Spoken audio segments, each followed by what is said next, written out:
सितंबर 10 हमारे प्रतिदिन की रोटी मिनिस्ट्रीज की ओर से आप सभी सुनने वालों को नमस्कार। आज के हमारे संदेश का शीर्षक है प्रतिज्ञा पूरी हुई, सिंडी हैस कैस्पर की ओर से।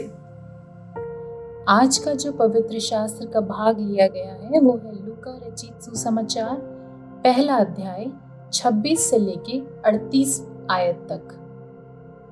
छठवें महीने में परमेश्वर की ओर से जिब्राइल स्वर्गदूत गलील के नाजरत नगर में एक कुंवारी के पास भेजा गया जिसकी मंगनी यूसुफ नामक दाऊद के घराने के एक पुरुष के साथ हुई थी। उस कुंवारी का नाम मरियम था।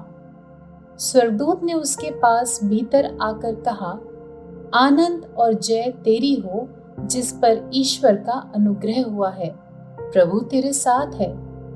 वो उस वचन से बहुत घबरा गई और सोचने लगी कि ये किस प्रकार का अभिवादन है।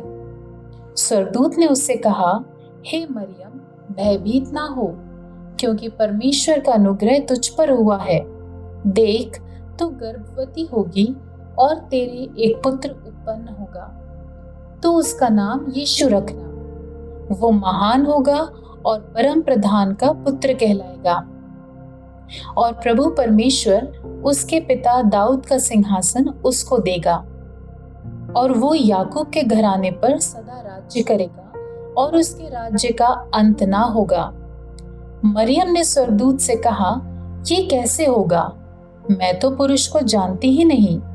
स्वर्गदूत ने उसको उत्तर दिया, पवित्र आत्मा तुझ पर उतरेगा और परम प्रधान की सामर्थ तुझ पर छाया करेगी। इसलिए वो पवित्र जो उत्पन्न होने वाला है परमेश्वर का पुत्र कहलाएगा। और देख, तेरी कुटुंबनी एलिशबा के भी बुढ़ापे में पुत्र होने वाला है। ये उसका जो बांझ कहलाती थी 6वां महीना है, क्योंकि जो वचन परमेश्वर की ओर से होता है वो प्रभाव रहित नहीं होता।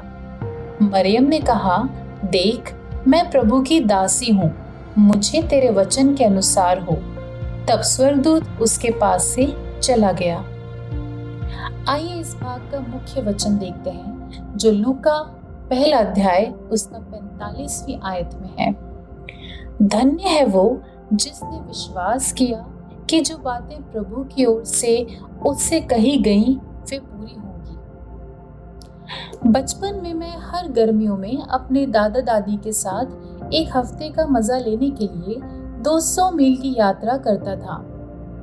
मुझे बाद में पता चला कि मैंने उन दोनों लोगों में से किनकी ज्ञान की बातें सीखी जिन्हें मैं प्यार करता था।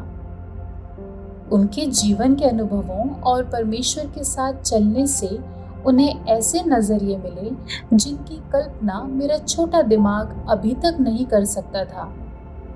परमेश्वर की वफादारी के बारे में उनसे बातचीत ने मुझे आश्वस्त किया कि परमेश्वर भरोसेमंद है और वो अपना हर वादा पूरा करता है।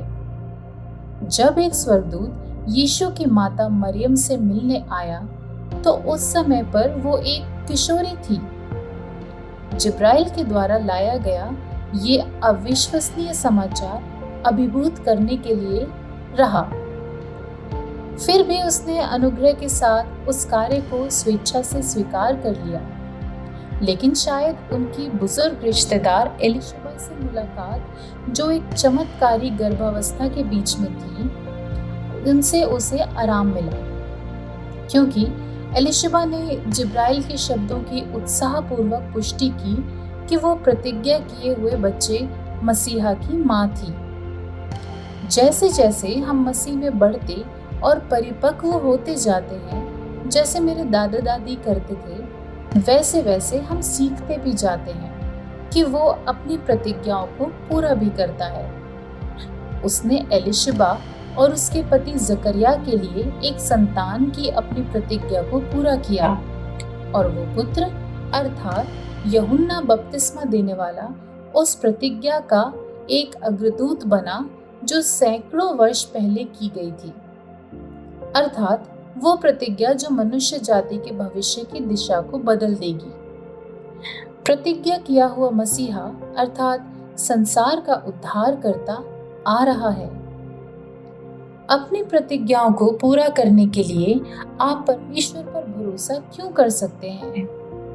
उसकी कौन सी प्रतिज्ञा आपको सबसे अधिक प्रसन्नता प्रदान करती है?